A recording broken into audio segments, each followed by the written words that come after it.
வணக்க மக்களே! நாம இந்த ஆரோக்கியமான பதிவில பச்சை பயிரில் நிறைந்திருக்கக்கூடிய மருத்துவன்மைகள பத்தி நம்ம விளக்கமாக பார்க்க போறோம். நம்முடைய வீடுகள்ல சமையலுக்காக பல்வேறு வகையான பருப்பு வகைகள் மற்றும் பீன்ஸ் பொதுவாக பயன்படுத்தப்பட்டுட்டு இருக்கு. நாம சாப்பிடக்கூடிய உணவு வகைகள்ல இவை முக்கிய பொருளாக இருக்கு. இவற்றில் மிகவும் முக்கியமான ஒன்றாக இருக்கக்கூடிய பச்சை பயிர் பத்தி தான் நம்ம பார்க்க போறோம். இது மூங் பீன்ஸ், கிரீன் கிராம் அப்படின்லாம் சொல்லுவாங்க. புரோட்டீன், ஃபைபர் உள்ளிட்ட பல முக்கியமான ஊட்டச்சத்துக்கள் அடங்கியிருக்கக்கூடிய பருப்பு வகைகள்ல பச்சை பயிரும் இருக்கு. குறிப்பா சுவையான ஸ்நாக்ஸ்ல ஆரம்பிச்சு சத்தான உணவுகள், சாலட்டுகள் என பல உணவு தயாரிப்புகள்ல பச்சை பயிறு முக்கிய பங்கு வகிக்கக்கூடியதாக இருக்கு. இதில் இருக்கக்கூடிய ஊட்டச்சத்துக்களால பச்சை பயிறு நமக்கு என்னென்ன மருத்துவமைகளை கொடுக்குது அப்படின்றத பத்தி விளக்கமாக பார்க்கலாம். அதை பத்தி பார்க்கறதுக்கு முன்னாடி இந்த வீடியோக்கு மட்டும் ஒரு லைக் கொடுத்துட்டு இந்த தகவலை உங்களுக்கு தெரிஞ்சவங்களுக்கும் ஷேர் பண்ணிடுங்க. ஏன்னா அது அவங்களுக்கும் பயனுள்ளதாக இருக்கக்கூடிய ஒரு ஆரோக்கியமான பதிவு தான். இது போன்ற அப்டேட்ஸ்களை நீங்கள் தொடர்ந்து பார்க்கறதுக்கு நம்மளுடைய ஹெல்த் நியூஸ் தமிழ் சேனலை மறக்காம சப்ஸ்கிரைப் பண்ணி வச்சுக்கோங்க. பக்கத்தில் இருக்கக்கூடிய பெல் பட்டனையும் கிளிக் பண்ணி ஆல் அப்படின்ற ஆப்ஷனையும் செட் பண்ணி வச்சுக்கிட்டீங்க அப்படின்னா நான் போடக்கூடிய எல்லா அப்டேட்ஸும் உங்களுக்கு நோட்டிஃபிகேஷன் அடிக்கடி சேரும். சரி வாங்க மக்களே, இப்போ நம்ம வீடியோக்குள்ள போடலாம். இதயம் ஆரோக்கியமாக இருக்கிறதுக்கு நம்ம பச்சை பயிரை எடுத்துக்கொள்ளலாம்.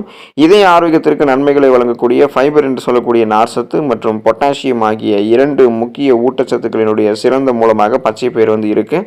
பச்சை பயிர் சத்துல பார்த்தோம் அப்படின்னா ஃபைபர் சத்து இருக்கு. அதனால அது கொலஸ்ட்ராலினுடைய அளவை குறைக்கிறதுக்கு உதவிகரமாக இருக்கும். அதே சமயம் பச்சை பயிரில் இருக்கக்கூடிய பொட்டாசியம் பிபி என்று சொல்லக்கூடிய பிளட் பிரஷர், அந்த ரத்த அழுத்தத்தை கட்டுப்படுத்துறதுக்கு உதவிகரமாக இருக்கும். இது தவிர பச்சை பயிரில் கொழுப்பு மற்றும் சோடியம் குறைவாக இருக்கு. இதன் காரணமாக தான் இதய ஆரோக்கியத்திற்கு ஏற்ற ஒரு உணவாக பச்சை பயிர் இருக்கு. இதில் இருக்கக்கூடிய ஃபைபர் என்ன பண்ணும் அப்படின்னா ரத்த நாளங்களில் படிந்திருக்கக்கூடிய கொழுப்புகளை அகற்றும். பொட்டாசியம் சத்து பிபி என்று சொல்லக்கூடிய பிளட் பிரஷரை கண்ட்ரோல் பண்றதால நரம்புகள் இருக்கக்கூடிய இறுக்கங்களை தளர்த்தும். இதனால் ரத்த நாளங்கள் மற்றும் நரம்புகள் வழியாக ரத்த ஓட்டம் உடலுக்கு சீரான அளவில் பாய ஆரம்பிக்கும். அப்போ இதயத்திற்கு போதுமான ரத்த ஓட்டமும் கிடைக்கும். இதயத்திற்கு சீரான அளவில் ரத்த ஓட்டம் எந்த விதமான தடையும் இல்லாமல் கிடைக்கும் போது மாரடைப்பு, பக்கவாதம், இதய தமனிகளில் வீக்கம் ஏற்படுவது, இதய தசைகள் வலுவிழந்து போவது போன்ற பிரச்சனைகள் எதுவும் இல்லாமல் இதயத்தை பன்மடங்கு பலமாக பாதுகாக்கக்கூடியது பச்சை பயிர் தான். நம்முடைய உடல் எடையை எந்த விதமான பக்க விளைவுகளும் இல்லாமல் ஆரோக்கியமான முறையில் குறைக்கிறதுக்கு உதவக்கூடியது பச்சை பயிர். பச்சை பயிரில் புரோட்டீன் மற்றும் ஃபைபர் அதிகம் இருக்கு. இது இரண்டுமே எடை இழப்புக்கு உதவக்கூடிய குறிப்பிடத்தக்க ஊட்டச்சத்துக்கள் தான். இதில் இருக்கக்கூடிய புரோட்டீன் மசில் மாசை உருவாக்குறதுக்கும் அந்த மசில் மாசை பராமரிக்கிறதுக்கும் உதவிகரமாக இருக்கும். அதே நேரம் பச்சை பயிரில் இருக்கக்கூடிய ஃபைபர் என்று சொல்லக்கூடிய நார்சத்து நம்ம உணவுகளை சாப்பிட்டு முடிச்சதுக்கு அப்புறம் எப்போதுமே நம்மளை நிறைவாக திருப்தியாக உணர வைக்கும். அதாவது நம்ம ஃபுல்ஃபில்லாக நம்ம இருப்போம், பசியெல்லாம் நமக்கு மீண்டும் எடுக்காது. இது தவிர பச்சை பயிரில் கலோரிகள் குறைவு அப்படின்றதால இது எடையை குறைக்கக்கூடிய முயற்சியில் இருக்கிறவங்களுக்கு சிறந்த தேர்வாக இருக்கும். ஏன்னா இது குறைந்த கலோரிகள், அதிக ஊட்டச்சத்துக்களை கொண்டு உங்களுடைய பசியை கண்ட்ரோல் பண்றதால தேவையில்லாத நொறுக்கு தீனிகள், அதிக கலோரிகள் இருக்கக்கூடிய உணவுகளை சாப்பிட்டு உங்களுடைய உடம்பு இன்னும் நீங்க வெயிட் ஆக்கிக்க மாட்டீங்க. ஏன்னா உடல் எடையை குறைக்கணும்னா ஃபர்ஸ்ட் ப்ரொசீஜர் என்னன்னா போதுமான குறைந்த கலோரிகள் இருக்கக்கூடிய உணவுகளை எடுத்துக்கொண்டு பசியை கண்ட்ரோல் பண்ணனாலே நம்மளுடைய உடல் எடை குறைஞ்சிரும். அப்பதான் நம்மளுடைய உடல்ல இருக்கக்கூடிய தேவையில்லாத கொழுப்புகள்லாம் கரைத்து நமக்கு ஆற்றலாக மாற்றப்பட்டு நம்மளுடைய உடல் எடை குறைய ஆரம்பிக்கும். இந்த ப்ராசஸை பண்றதுக்கு உங்களுக்கு ஹெல்ப்ஃபுல்லா பசியை கண்ட்ரோல் பண்றதுக்கு பச்சை பயிர் இருக்கும். நீங்க இதை எடுத்துக்கலாம். பச்சை பயிர் உங்களுடைய உடல் எடையை குறைக்கக்கூடிய அந்த டயட்ல உங்களுக்கு ஹெல்ப்ஃபுல்லா இருக்கலாம். செரிமானத்தை மேம்படுத்தக்கூடியது பச்சை பயிர். சிறந்த செரிமானத்திற்கு ஃபைபர் என்று சொல்லக்கூடிய நார்சத்து அவசியம் அப்படின்றது நம்ம எல்லாருக்குமே தெரியும். அது பச்சை பயிரில் இருக்கிறதால செரிமான அமைப்பு எப்போதுமே சீராக இயங்குவதற்கு பச்சை பயிர் உதவி செய்யும். செரிமான அமைப்பு தவிர குடல் ஆரோக்கியத்திற்குமே பச்சை பயிர் சிறந்தது தான். இது தவிர ஃப்ரீ பயோட்டிக்ஸ்களினுடைய சிறந்த மூலமாக பச்சை பயிர் இருக்கு. இது குடல்ல இருக்கக்கூடிய நல்ல பாக்டீரியாக்களை ஆதரிக்கக்கூடிய ஒரு வகை ஃபைபர். அதனால நீங்க என்ன பண்ண முடியும்னா உங்களுக்கு செரிமானத்தை மேம்படுத்திக்கணும், சீரற்ற குடல் இயக்கல், மலச்சிக்கல், செரிமான பிரச்சனை, வயிற்று வலி, வாயு பிரச்சனை, வயிற்றுப்போக்கு, வயிற்றுப்பொருமல், அஜீரணம் பிரச்சனை, இது எல்லாத்தையுமே நீங்க சரி பண்ணிக்கணும் அப்படின்னா நீங்க உங்களுடைய உணவுகளை நார்சத்து இருக்க மாதிரி பார்த்துக்கணும். பச்சை பயிரில் வளமான நார்சத்து இருக்கிறது இதை நீங்க எடுத்துக்கிட்டீங்கன்னா செரிமான மண்டலம் தன்னுடைய வேலையை மிக சிறப்பாக செய்யும். நீங்க உணவுகளை சாப்பிடுவீங்க, அந்த உணவுகள் செரிமானமாகும். செரிமானமான உணவுகள் ஊட்டச்சத்துக்கள் உறிஞ்சப்பட்டது போக மீதம் இருக்கக்கூடிய கழிவுகள் குடலில் இருக்கக்கூடிய நல்ல பாக்டீரியாக்கள் மூலமாக வெளியேற்றப்படும். ரத்தத்தில் இருக்கக்கூடிய சர்க்கரையினுடைய அளவை கட்டுப்படுத்தக்கூடிய தன்மை கொண்டது பச்சை பயிர். பச்சை பயிர் குறைந்த கிளைசமிக் இண்டெக்ஸ் கொண்டது. குறைந்த கிளைசமிக் இண்டெக்ஸ் என்னன்னா நம்ம ஒரு உணவுகள் எடுத்துக்கொள்ளும் போது அதில் இருக்கக்கூடிய ஊட்டச்சத்துக்கள் எந்த அளவுக்கு நம்மளுடைய ரத்தத்தில் சர்க்கரையினுடைய அளவு உயர்த்துது அப்படின்றத பொறுத்து கணக்கு பண்ணுவாங்க. அந்த வகையில் நம்ம எடுத்துக்கொள்ளக்கூடிய பச்சை பயிரில் கார்போஹைட்ரேட் கம்மியாக தான் இருக்கு. நார்சத்து வளமான அளவில் இருக்கு. இதனால இது நம்மளுடைய ரத்தத்தில் சர்க்கரையினுடைய அளவை கட்டுப்படுத்தும். எப்படின்னு பார்த்தீங்கன்னா லோ கிளைசமிக் இண்டெக்ஸ் கொண்டு இருக்கிறதால இதை சாப்பிட்டதுக்கு அப்புறம் ரத்தத்தில் சர்க்கரையினுடைய அளவு வேகமாக அதிகரிக்காது. எனவே இது நீரிழிவு நிலை அல்லது ஃப்ரீ டயபெட்டிஸ் இருக்கிறவங்களுக்குலாம் சிறந்த உணவு தீர்வாக இருக்கும். பச்சை பயிர் நிறைந்திருக்கக்கூடிய நார்சத்து ரத்த ஓட்டத்தில் சர்க்கரை உறிஞ்சப்படுவதை மெதுவாக்குறதுக்கு உதவிகரமாக இருக்கிறதால சுகர் ப்ராப்ளம் இருக்கிறவங்க, டைப் 2 சுகர் ப்ராப்ளம் இருக்கிறவங்களாம் அந்த பிரச்சனை விடுபடுவதற்கு ட்ரீட்மெண்ட்ஸ் கூடவே பச்சை பயிரும் எடுத்துக்கணும்.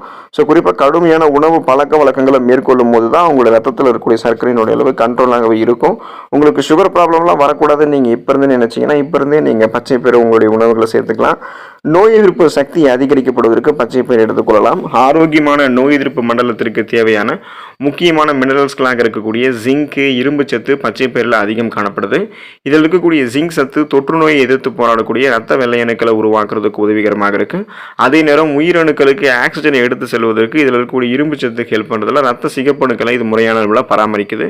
மேலும் இரும்பு சத்தானது நோய் எதிர்ப்பு மண்டலத்தினுடைய சரியான செயல்பாட்டிற்கு அவசியமான ஒன்றாகவும் இருக்கு. இதனால இம்யூன் பவர் இன்க்ரீஸ் ஆகும்போது இம்யூன் சிஸ்டமே ஸ்ட்ராங்காக இருக்கும். அந்த நோய் எதிர்ப்பு மண்டலமே வலுப்பெறும் போது நமக்கு இருக்கக்கூடிய சாதாரணமான நோய்களுமே நம்ம குணப்படுத்திக்கலாம். சீசனலாக புதுசாக அட்டாக் ஆகக்கூடிய பாக்டீரியா, வைரஸ் போன்ற பருவகால தொற்று வியாதிகளுமே நம்ம வராமல் தடுத்து எந்த நோயுமே அட்டாக் ஆகாமல் இருக்கிறதுக்கு நம்ம பச்சை பயிர் எடுத்துக்கொள்ள வேண்டியது அவசியம். சருமம் மற்றும் கூந்தல் ஆரோக்கியம் சிறப்பாக இருக்கிறதுக்கு பச்சை பயிர் எடுத்துக்கலாம். நமது சருமம் மற்றும் கூந்தல் ஆரோக்கியமாக இருக்கிறதுக்கு பச்சை பயிரில் இருக்கக்கூடிய புரோட்டீன், அந்த புரதச்சத்து வந்து பெரிதும் உதவிகரமாக இருக்கு. புரோட்டீன் ஆனது சருமம் மற்றும் முடி செல்களை உருவாக்குறதுக்கும் அதனுடைய சேதத்தை சரி செய்வதற்கும் ஹெல்ப் பண்ணும். மேலும் இது வந்து ஒரு பயோட்டின் இருக்கக்கூடிய ஒரு உணவு அப்படின்றதால இது முடி வளர்ச்சிக்கு தேவையான முக்கியமான ஒரு ஊட்டச்சத்தாக செயல்பட்டு தலைமுடியையும் அடர்த்தியாக கருகருவென்று வளரக்கூடிய கூந்தல் அமைப்பையுமே நமக்கு கொடுக்கும். இளநரை, பித்தநரை ஏற்படுவது, முடி கொட்டுறது, இந்த மாதிரி பிரச்சனைலாம் இருக்காது. முடியினுடைய வேர்க்கால்கள் வரைக்குமே அதற்கு ஊட்டச்சத்து அளிக்கக்கூடியது பச்சை பயிரில் இருக்கக்கூடிய ஊட்டச்சத்து தான். பேன் பொடுகு தொல்லைகள் நமக்கு இருக்காது. சருமத்தில் எந்த விதமான சுருக்கங்களும் அதே போல் கண் கருவளையங்கள், கரும்புள்ளிகள், முகப்பொருட்கள் என எதுவுமே இருக்காது. சருமத்தில் இருக்கக்கூடிய டெட் செல்ஸ், அந்த இறந்த செல்கள்லாம் அகற்றப்படும் போது வயதான தோற்றம் எல்லாமே இளமையான ஒரு தோற்றத்தோடு இருக்கும். சருமமும் கூந்தலும் ஆரோக்கியமும் ஆரோக்கியம் வந்து மேம்பாடு அடைவதற்கெல்லாம் பச்சை பயிறு உணவுகளை சேர்த்துக்கொள்ள வேண்டியது ரொம்ப ரொம்ப அவசியமாக இருக்கு. ஸ்கின் கேன்சர், அந்த தோல் புற்றுநோயை நமக்கு தடுக்கிறதுக்கும் அதே போல் தோல் புற்றுநோயை குணப்படுத்துறதுக்குமே பச்சை பயிறு வந்து உதவிகரமாக இருக்கும். உங்களுக்கு வந்து நிறைய டைப்ஸ் ஆஃப் கேன்சர்ஸ் வந்து இருக்கும். அதில் ஒரு வகையான கேன்சர் தான் இந்த தோல் புற்றுநோய்.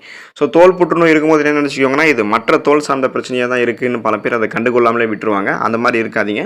தோல்களில் ஏதாவது உங்களுக்கு மாற்றங்கள் வந்து ஏற்படுது அப்படின்னாலே உடனே நீங்கள் ஒரு ஸ்கின் ஸ்பெஷலிஸ்ட்டை வந்து செக் பண்ணிவிட்டு அது மற்ற தோல் சார்ந்த பிரச்சனை தானே, அது தோல் புற்றுநோய்க்கான அறிகுறியானதை செக் பண்ணிக்கணும். ஸோ ஒருவேளை அது தோல் புற்றுநோய் இருக்கக்கூடிய பட்சத்தில் அதை வந்து நீங்கள் க்யூர் பண்ணிக்கிறதுக்கு என்ன பண்ணணும் அப்படின்னா அதுக்கான ட்ரீட்மெண்ட்ஸ் கூடவே பச்சை பயிர் எடுத்துக்கொள்ளும் போது அது சாத்தியம். இதில் இருக்கக்கூடிய ஊட்டச்சத்துக்கள் வந்து ஃப்ரீ ரேடிக்கல்ஸ் என்று சொல்லக்கூடிய தீங்கு விளைவிக்கக்கூடிய செல் பரவலை உங்களுக்கு எதிர்த்து போராடி அந்த நோயை வராமல் தடுக்கும். ஒருவேளை உங்களுக்கு தோல் புற்றுநோய் இருக்குது அப்படின்னா அந்த ட்ரீட்மெண்ட்ஸோட நீங்கள் பச்சை பயிர் எடுத்துக்கிட்டீங்க அப்படின்னா அந்த ஸ்கின் கேன்சரை உங்களுக்கு வந்து நீக்கி கொள்ளலாம். நீங்கள் தோள்களில் எந்த விதமான மாற்றமும் ஏற்படாது. செல்கள் வந்து உங்களுக்கு மீண்டும் புதுப்பிக்கப்படும். உடல் சூட்டை குறைக்கக்கூடியது நம்ம எடுத்துக்கொள்ளக்கூடிய பச்சை பயிறு. இப்போ கோடை காலங்களில் உடல் சூட்டை குறைக்கிறதுக்கு பச்சை பயிரோட மணத்தக்காளி கீரையை வந்து நம்ம சேர்த்து சாப்பிட்டோம் அப்படின்னா உடல் சூடு வந்து குறைக்கப்படும். இது குவியல் மற்றும் மலச்சிக்கலை குணப்படுத்துவதற்கும் உதவிகரமாக இருக்கும். இந்த குவியல், மலச்சிக்கல் அப்படின்னாலே கோடை காலங்களில் நமக்கு ஏற்படக்கூடிய பக்க விளைவுகள் தான் இது எல்லாமே. ஸோ இது எல்லாத்தையுமே க்யூர் பண்ணுறதுக்கு நம்மளுடைய அதீத உடல் சூட்டை குறைத்து உடலை குளிர்ச்சி அடைய வைத்துக் கொள்வதற்கெல்லாம் நம்ம பச்சை பயிர் எடுத்துக்கொள்ள வேண்டியது அவசியம். நினைவாற்றலை அதிகரிக்கிறதுக்கு பச்சை பயிர் எடுத்துக்கலாம். இப்போ ஞாபக மறதி இருக்கிறவங்கலாம் பச்சை பயிரோட வல்லாரை கீரையை சேர்த்து சாப்பிடும்போது அவங்களுக்கு ஞாபக சக்தி அதிகரிக்கும். மேலும் இது வயதில் இது வந்து உங்களுக்கு சின்ன வயசுலேருந்தே நீங்கள் சாப்பிட்டுட்ருக்கீங்க, இளைஞர்கள் ஆரம்பித்து அதாவது குழந்தைகள் ஆரம்பித்து இளைஞர்களை தொடங்கி முதியவர்கள் வரைக்கும் அனைவருமே எடுத்துக்கிறீங்க அப்படின்னா நினைவு ஆற்றல் வந்து உங்களுக்கு மேம்படும். ஸோ இது போல் நிறைய நன்மைகளை பெறுவதற்கு நீங்கள் தொடர்ந்து பச்சை பயிர் எடுத்துக்கொள்ளுங்கள். நலம் பெறுங்கள். அடுத்த ஆரோக்கியமான பதிவில் மறக்காமல் சந்திப்போம். நன்றி மக்களே.